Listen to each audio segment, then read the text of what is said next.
9 তারিখে মার্কা ধানের শীষ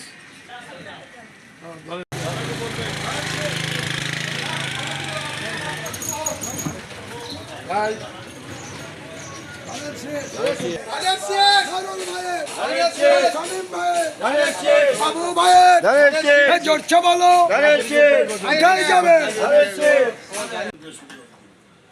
এখানে আপনাদের সবাইকে আবার একটু কষ্ট করে ভোট কেন্দ্রে যেতে হবে এবং ধানের ভোট দিতে হবে। উন্নয়ন বগুড়াতে আল্লাহর মতো শুরু হয়ে গেছে। উপনির্বাচনটা হলে বাচ্চা ভাই হাত ধরে তারেক রহমান সব উন্নয়ন এখানে 9 তারিখে উপনির্বাচন জানে? জানি বাবা, জানি, সব জানি।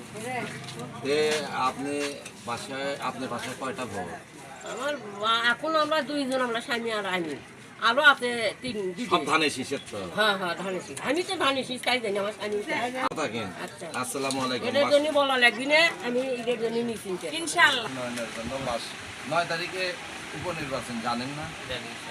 আমরা যদি বাদশা ভাইকে যদি এমপি হিসেবে না করতে পারি তাহলে কিন্তু আমরা এই উন্নয়ন থেকে বঞ্চিত করবো না। অবশ্যই, ঠিক আছে ভাই, অবশ্যই 9 তারিখে ভোট ফ্যামিলি দেবেন তো? অবশ্যই। 9 তারিখে উপনির্বাচন জানেন? যে আমাদের প্রার্থী হলো বাদশা ভাই। ফ্যামিলিতে বাসায় কয়টা ভোট? বাসায় 4টাই ধানের শীষের দেবেন তো? তারিখে উপনির্বাচন জানেন?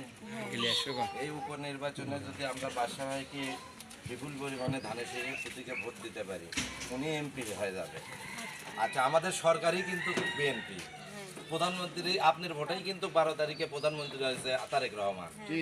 আমরা যদি বাদশা ভাইকে তুলতে পারি তাই উন্নয়নের কথা কিন্তু বলা লাগবে না, অটোই হয়ে যাবে। আপনার ফ্যামিলি কার্ড বলেন, আপনার এই যে আপনার রোড ঘাট বলেন, বগুড়ার উন্নয়ন বলেন, সম্ভব হলো বিএনপি। অন্য জায়গায় ভোট দিয়ে কিন্তু কাজ হবে না, ওই জন্য বাদশা ভাইকে দিতে হবে। দেবেন তো? কথা দিলেন ধানের শীষে ভোট দেবেন? হ্যাঁ, 9 তারিখে উপনির্বাচন। আমরা যদি বাদশা ভাইকে ধানের শীষের প্রতীকে তুলতে পারি, গভর্নমেন্টে হচ্ছে আমাদের। এই কারণে আমরা 9 তারিখে সকাল যায় বাদশা ভাই ধানের শীষে ভোট দিয়ে তাকে এমপি হিসেবে করলে আমরা কি উন্নয়ন দিবেন তো? 9 তারিখে আপনার বাসায় আসে তুলে নিয়ে যায়, কেন্দ্র নিয়ে যাবো, ঠিক আছে চাচি?